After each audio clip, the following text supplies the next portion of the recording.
Hello everyone, आप देख रहे हैं brain boost classes 0.11 math 10th class का प्रश्नावली 5.3 का पार्ट 2 है।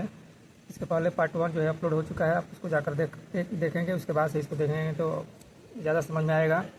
पार्ट 2 में हम लेकर आए हैं, प्रश्न है आपका A3 बराबर 15 और S10 बराबर 125 दिया है।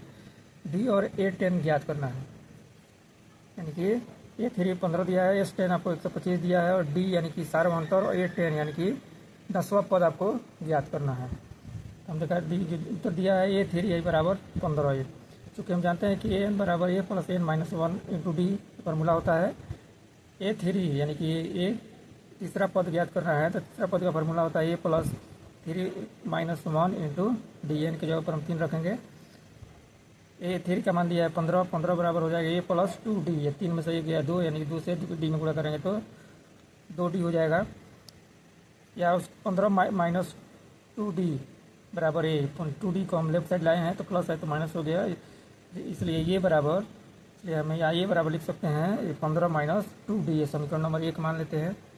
पुनः दिया है कि S10 बराबर 125। S10 बराबर 125 दिया है, यानी कि हम जानते हैं कि SN बराबर होता है n/2 into 2A plus N minus 1 into D.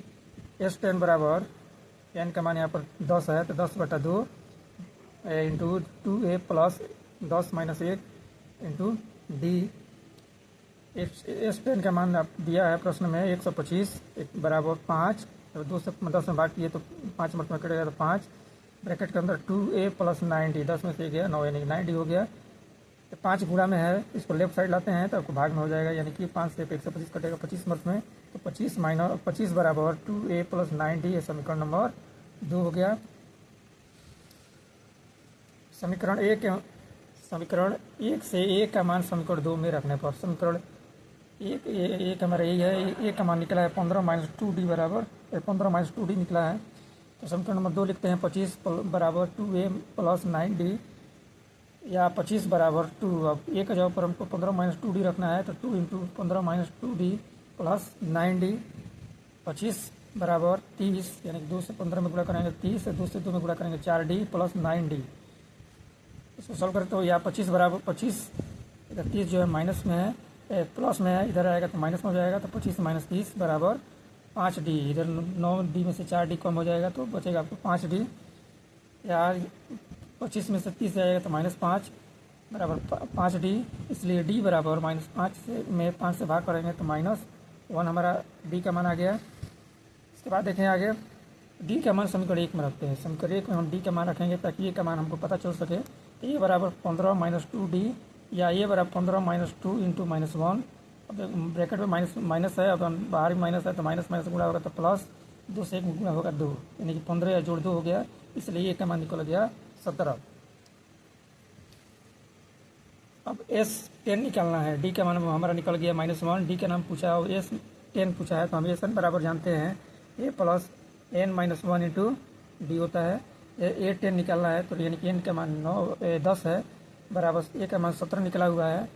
17 plus 10 minus 1 गुणे -1 जो है D का मान है। इसको सॉल्व करते हैं तो 17 10 में से 1 या 9 इंटू -1 प्लस माइनस गुणा होगा तो माइनस 17 में से 9 हो जाएगा 8। इस प्रकार हमारा D का A10 का मान निकल गया 8 और D का मान निकल गया हमारा -1। अगला प्रश्न देखें। अगला प्रश्न हमारा है, आप बुक में जो है आप सीरियल से आप अपना क्वेश्चन के अनुसार आप इसको मिला करके देख सकते हैं। ये सीरियल से इसमें क्वेश्चन नहीं दिया गया, एक छोड़ के बनाया गया है। अगला प्रश्न यह है कि A का मान दिया है 8, AN का मान दिया है 62 और SN का मान दिया है 210 दिया है। N और D का मान ज्ञात करना है, यानी कि पदों की संख्या और सार्वभौमता हमको पता करना है। तो A का मान 8, AN का मान 62, SN बराबर 210 दिया है। N का मान निकालना है और D का मान निकालना है। हम जानते हैं कि SN बराबर होता है n/2 into A plus AN।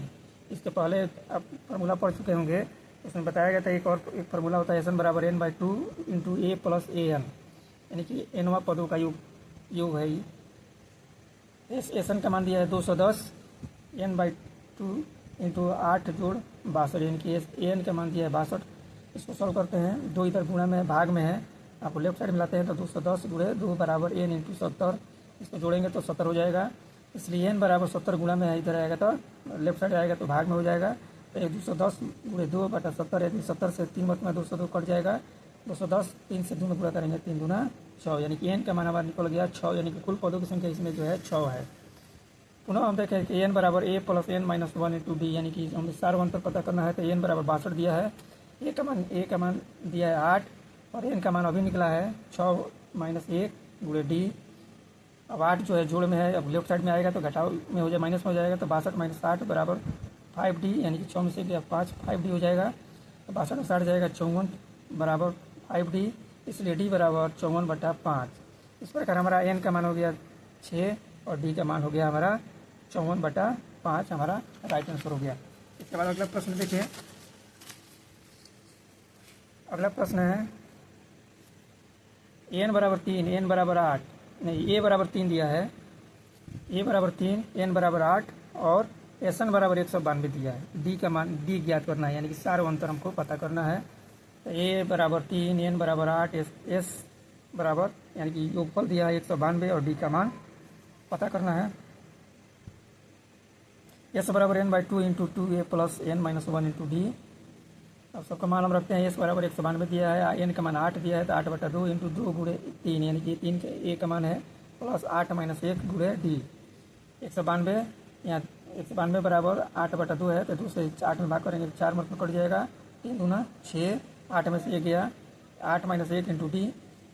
आगे चलें तो यह 192 बराबर 4 इंटू 6 जोड़ 7d, यानी कि 8 में से 1 गया 7, यानी कि 7d हो जाएगा। 4 इधर गुणा में, इसको लेफ्ट साइड में भेजते हैं तो 192 बटा 4 बराबर 6 प्लस 7d है। 192 बटा 4 बराबर 6 प्लस 7d है। 4 से इसमें हम भाग करेंगे तो 48 मत में कट जाएगा, तो 48 बराबर 6 प्लस 7d। 6 इधर प्लस में है, इधर उधर जाएगा, लेफ्ट साइड जाएगा तो माइनस में, तो 48 में 6 जाएगा, 42 बराबर 7d, इसलिए d बराबर 42 बटा 7, यानी कि 6, यानी कि हमारा d का मान हो गया 6। अगला प्रश्न दिया है कि l बराबर 28, s बराबर 144 और कुल 9 पद है, एक ज्ञात कीजिए। a का मान हमको ज्ञात करना है, यानी कि प्रथम पद का मान ज्ञात करना है। l जो होता है अंतिम पद होता है, या इसको n के द्वारा भी सूचित करते हैं। l या n दोनों एक ही है, तो l और n का मान दिया है 28, s का मान दिया 144 और कुल पदों की संख्या 9, यानी कि n बराबर 9। a का मान हमको ज्ञात करना है। तो हम जानते हैं कि s बराबर n by 2 into a plus l, 144 बराबर 9 बटा 2, यानी कि n का मान 9 है, इंटू a प्लस 28, l का मान 28 दिया है। 9 बटा 2 यहाँ गुणा में है, इसको लेफ्ट साइड भेजते हैं तो 144 गुणे 2 बटा 9 हो जाएगा। 9 से 44 में भाग करेंगे 16 मत में कटेगा, 16 से 2 में गुणा करेंगे 32, और इधर हमको बचेगा a प्लस 28, 32 बराबर a प्लस 28, 32 बराबर a प्लस 28, इसलिए a बराबर 32 माइनस 28, इसको 28 को हम लेफ्ट साइड में भेजते हैं तो माइनस हो जाएगा, यानी कि a का मान हमारा हो गया 4, और राइट आंसर होगा 4। अगला प्रश्न देखें। अगला प्रश्न है कि 636 योगफल प्राप्त करने के लिए AP 9, 17, 35 डॉट डॉट डॉट के कितने पद लेने चाहिए, यानी कि पदों की संख्या इसमें पूछा है, यानी कि n का मान हमको निकालना है और इसमें पद कितना होना चाहिए कि सबको जोड़ा जाए तो 636 होना चाहिए। तो हम देखते हैं क्या क्या दिया है। तो s बराबर दिया है 636, n बराबर दिया है 9, यानी कि 36, a बराबर दिया है 9, यानी कि प्रथम पद है 9, d बराबर a2 माइनस a1, यानी कि 17 माइनस 9 बराबर 8, यानी कि d यानी सार अंतर हो गया 8, और n का मान हमको पता करना है। तो हम जानते हैं कि s बराबर n by 2 into 2a plus n minus 1 into D. सबका मान हम रखते हैं, तो जिसका मान दिया 636 बराबर n by 2 into 2 into 9, a का मान 9 है, plus n minus 1 into 8, d का मान निकला है 8, d का मान दिया है 8, 2 इधर गुणा में है, इसको लेफ्ट साइड भेजा गया तो 636 गुणे 2 बराबर n इंटू 18, 9 दूना 18 प्लस 8 से गुणा करेंगे n में तो 8n माइनस 8। आगे चलते हैं तो 2 से इसमें गुणा किया गया 636 में, तो 1272 बराबर n इंटू 18 में से 8 गया, कम करेंगे घट जाएगा तो 10 प्लस 8n, इसे सॉल्व करें तो n से 10 में गुणा करेंगे 10n, 8n में n से गुणा करता है 8n स्क्वायर, यानी कि 1272 बराबर 10an प्लस 8n स्क्वायर। 1272 को हम राइट साइड में ले जाके जाते हैं तो अब इधर बचेगा 0, इधर हो जाएगा 10n plus 8n square minus 1236 1236 हो गया। इसको सीधा हम करते हैं तो 8n² प्लस 10n माइनस 1272 बराबर 0। इसमें से दोनों में से हम 2 कॉमन ले लेते हैं, तो 2 में कॉमन लेंगे तो ये हो जाएगा 4n² प्लस 5n माइनस 636 बराबर 0।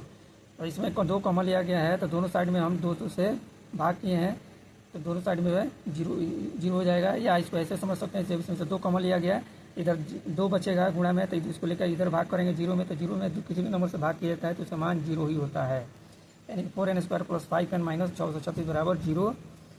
अभी हमारा द्विघात समीकरण हो गया है। तो द्विघात समीकरण हम पढ़े होंगे कि ए, बी और सी का मान दिया रहता है, जिसमें ए और सी को इस प्रकार से गुणनखंड किया जाता है, और उस गुणनखंड को 2 पार्ट में इस तरह से किया जाता है कि जुड़ने घटाने पर हमारा सी का मान, यानी कि सी का मान आना चाहिए, यानी कि सी के जगह 5 है, जोड़ने घटाने पर 5 आना चाहिए।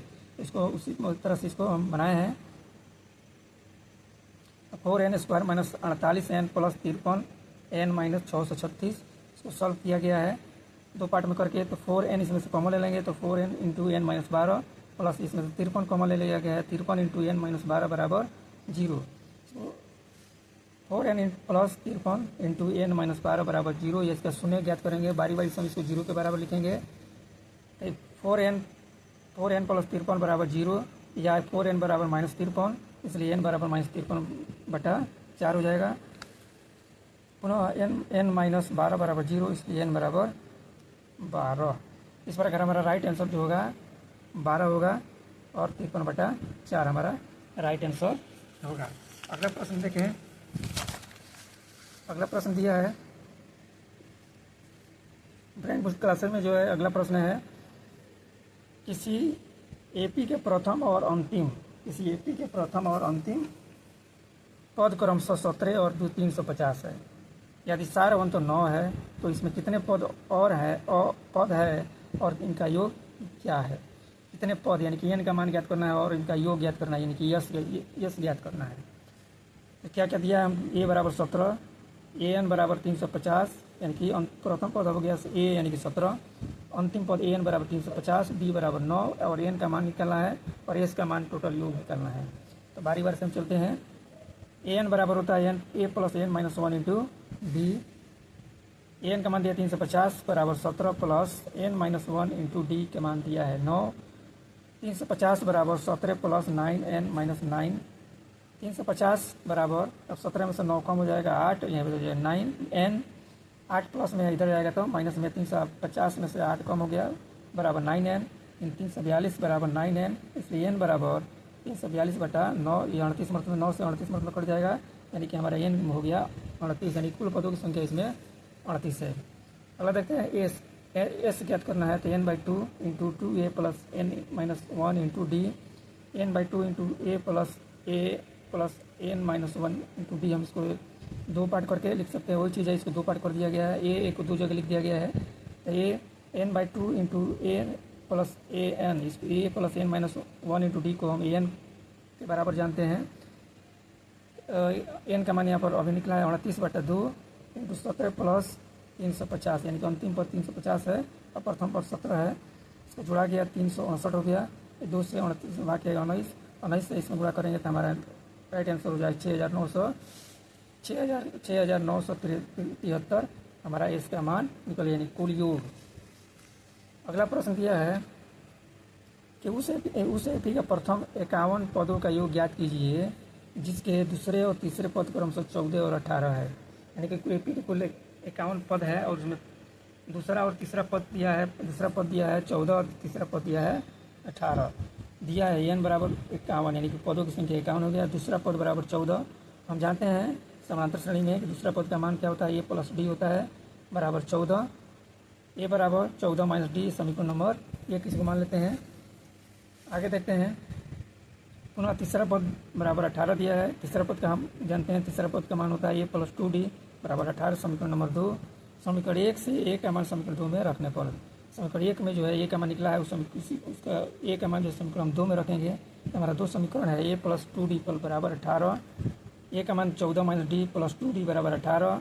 अब 2d में से 1d कम हो जाएगा, 1d बचेगा 14 प्लस d बराबर 18, इसलिए d बराबर 14 माइनस 18 माइनस 14 बराबर 4, यानी कि डी का मान हमारा हो गया 4। अब डी का मान समीकरण 1 में रखने पर हमारे समीकरण के 1 है, ए बराबर 14 माइनस बी बराबर 14 माइनस 4 बराबर 10, यानी कि ए का मान हमारा निकल गया 10। एस एन, और 51 पदों का योग निकालना है तो एस एन बराबर N by 2 into 2 A plus N minus 1 into D. S 51 बराबर 51/2 इंटू 2 गुणे 10, क्योंकि अभी ए का मान निकला है 10 प्लस 51 माइनस 1 गुणे 4, डी का मान निकला है 51/2 गुणे 20, 10 गुना 20, और 50 51 में से 1 गया 50, 50 में 4 से गुणा करेंगे 220, 51/2 इंटू 20 जोड़ 200, 51/2 गुणे 220, 51 गुणे 110, 2 से कट गया है, 2 से 220 कट गया 110, और 51 में 110 से गुणा करेंगे तो हमारा राइट आंसर हो जाएगा। देख सकते हैं कि यहाँ पर 51/2 गुणे 20 प्लस 200, इसको सॉल्व किया गया है। 51/2, ये 2 से 220 कट गया, 51 गुणे 110, इसको गुणा करेंगे तो आपको मिलेगा 5610, हमारा राइट आंसर हो जाएगा कुल योग। अगला प्रश्न देखें। अगला प्रश्न दिया है कि यदि किसी एपी के प्रथम 7 पदों का योग 49 है और प्रथम 17 पदों का योग 289 है तो इनके प्रथम n पदों का योग ज्ञात कीजिए। जन पदों का योग ज्ञात पूछ रहा है। एपी के प्रथम 7 पदों का योग बराबर 49, एस अर्थात S7 बराबर 49 दिया है। S7 बराबर 7/2 into 2a plus n minus 1 into D. S7 का मान दिया 49, या 49 बराबर 7/2 इंटू 2a प्लस 7 माइनस 1 गुणे डी। 7/2 गुणा में इधर आएगा तो भाग में हो जाएगा, 49 गुणे 2/7, 7 से 49 में भाग करेंगे 7 मतलब 7 से 2 में गुणा करेंगे 14, 2a हो गया, 7 में से गया 6d, यानी कि 6d समीकरण नंबर 1। आगे पुनः देखते हैं कि इसके प्रथम 17 पदों का योग 289 है। 289 है तो अर्थात S17 बराबर 289, S17 बराबर 17/2 into 2a plus n minus 1 into D. 717 का मान दिया है 289 बराबर 17/2 इंटू 2a प्लस 17 माइनस 1 गुणे डी। 289 17/2 गुणा में है, इसको हम आगे चलते हैं। यहाँ पर 17 माइनस 1 इंटू डी दिया है, और 17/2 गुणा में इधर आएगा तो भाग में हो जाएगा, 2 ऊपर चल जाएगा 17 नीचे, यानी कि 289 गुणे 2/17, 17 से 289 कट जाएगा 17 मर्थ में 2a प्लस 16d। सॉल्व के 34 बराबर 2a प्लस 16d, समीकरण नंबर 2। आगे देखते हैं समीकरण 1 में से समीकरण 2 घटाने पर। समीकरण 2 में से हम 1 घटा रहे हैं तो बाएं वाला बाएं में से, दाएं वाला दाएं पक्ष में से घटेगा, तो 34 माइनस 14 बराबर 2a plus 16d minus bracket 2a plus 6d। आगे देखें तो 34 में 14 गया 20 बराबर 2a plus 16d minus 2a plus minus 6d plus minus 2a plus 2a, दोनों कट जाएगा क्योंकि दोनों चिन्ह अलग अलग है, सेम क्वांटिटी है, तो 2 minus 2a plus 2a cut गया। 20 बराबर 10d है, 16d में से 6d कम हो जाएगा 10d, इसलिए d बराबर हो जाएगा हमारा 20/10, यानी कि 10 से 20 कट जाएगा 2 मतलब, यानी कि d का मान हमारा हो गया 2। अब d का मान समीकरण 1 में रखने पर, समीकरण 1 में हम d का मान रखेंगे तो 14 बराबर 2a प्लस 16d समीकरण 1 है, और इसमें d का मान हम रख रहे हैं तो 14 बराबर 2a प्लस 6 गुणे 2, क्योंकि d का मान अभी निकला है 2, तो 14 बराबर 2a बराबर 12, या 14 में से 12 कम हो जाएगा, प्लस में इधर आएगा तो माइनस में, तो 14 में से 2 गया बराबर 2a, तो 14 में से 2 गया 2 और बराबर 2a, इसलिए ये बराबर 1, 2 में 2 से भाग करेंगे 1 मत में कट जाएगा, हमारा a का मान निकल गया 1। अतः d बराबर 2 और a बराबर 1 हो गया। अब ए पी के n पदों का योग हमको ज्ञात पूछ रहा है निकालने के लिए, तो d बराबर, चूँकि d बराबर 2 है और a बराबर 1 हो निकला है, एस एन बराबर n by 2 into 2a plus n minus 1 into D. n by 2 into 2 into 1 plus n minus 1 into 2, D का मान रखा गया है। इसको सॉल्व करेंगे तो n by 2 into 2 plus 2n minus 2, plus minus 2 और प्लस 2 दोनों कट जाएगा, बचेगा आपका 2n, यानी कि n बाई 2 इंटू 2n, 2 से 2 कट गया, n से बचेगा आपको n इंटू n, यानी कि n इंटू n बराबर n स्क्वायर। अतः n पदों का योगफल हो गया हमारा n स्क्वायर, हमारा राइट आंसर हो गया। इस प्रकार आप लोगों ने देखा ये पार्ट 2 वीडियो था प्रश्नावली 5.3 का। अगर ये आपको अच्छा लगे तो ज़्यादा से ज़्यादा शेयर करें, लाइक करें, कमेंट करें, और जो भी सवाल आपको समझ में नहीं आता है उसको क्वेश्चन लिख करके कमेंट में डालें, हम उसको बनाने का प्रयास करेंगे और आपका रिप्लाई हम देंगे। Thank you.